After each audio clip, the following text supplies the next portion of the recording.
What is going on, guys? Today we are going to be installing this UMI Performance 3-point frame brace for my 1986 Cutlass. The one that I have now is very skinny, old, and beat up, so we're going to be changing it out with this thick, heavy-duty one, and hopefully it performs a lot better on the road, so let's get to it. Alright, so we're going to jack the front of the car up so we can get under there and take the old brace out, and then we'll move on from there. So once you're underneath the car, you're going to want to take these two bottom bolts out, which that is a 15 millimeter, and then this bolt right here, which is an 18 millimeter, and on the other side of this frame brace, it's another 18 millimeter.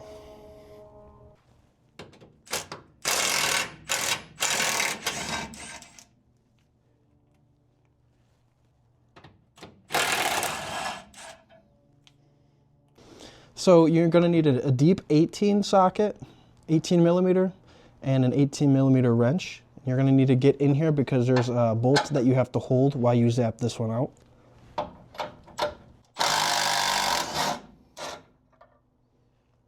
And it'll come off just like that.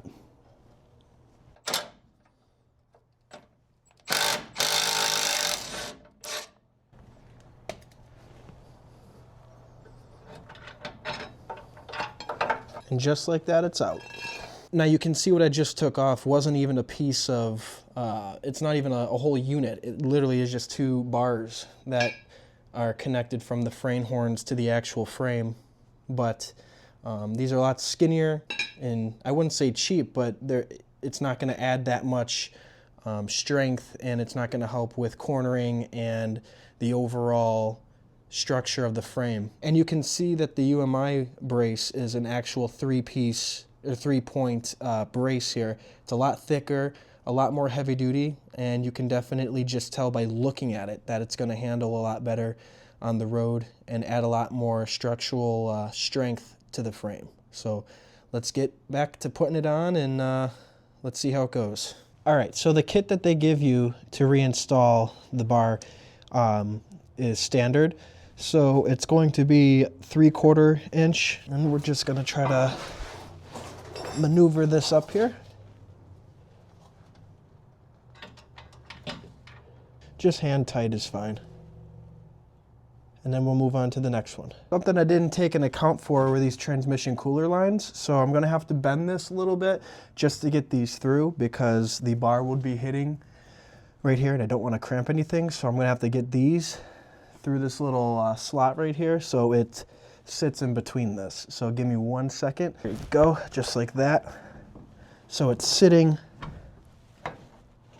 Well, we can't do that. So I'm running into a problem with these cooler lines for my transmission. I tried putting them inside through the opening over there, but then I couldn't get those bottom ones in. So we're just gonna have to push these up like that with the bar. I'm not really sure how I feel about that. It's not gonna pinch anything, but it should be all right. So we're gonna install the other top point with the 3/4 nut, and we'll move to the bottom ones. All right, so I just realized that the bolts that they gave me is a grade 8 bolt. The one that I took off is a little bit bigger. This will slide right through the threads like it's too big. So I'm going to reuse the original ones that came out instead, but it's basically the same exact install instructions, so we're just going to use these instead. So let's put these ones on.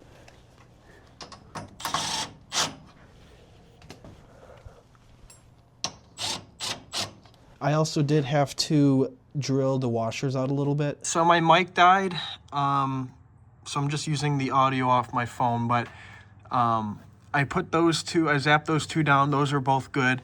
And then we're going to move on to these 3/4 inch nuts. You got to hold the back of them again and zap those down, and then we got to torque them down, and this is all done.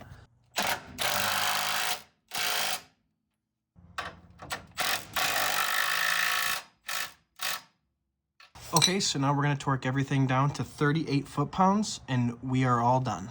All right, I wiped everything down. There's a little scratch mark right there, but everything's installed and ready to go. Hopefully it adds a little bit more strengthening to the chassis. I like how it looks. It looks built, it looks tough. The only thing I don't like are these cooler lines. They're not kinked or pinched, but I just don't like that I had to stick them in through up there because there's not a lot of room, but they can still move, they can still flow, so that's all right. All right, guys, and that's how you install the UMI 3-point front horn brace for my 1986 Cutlass. I hope you guys enjoyed the video, and if you have any other ideas or upgrades that I should do to this thing, please let me know. Thank you so much for watching. Please like and subscribe, and I'll talk to you guys later. Peace.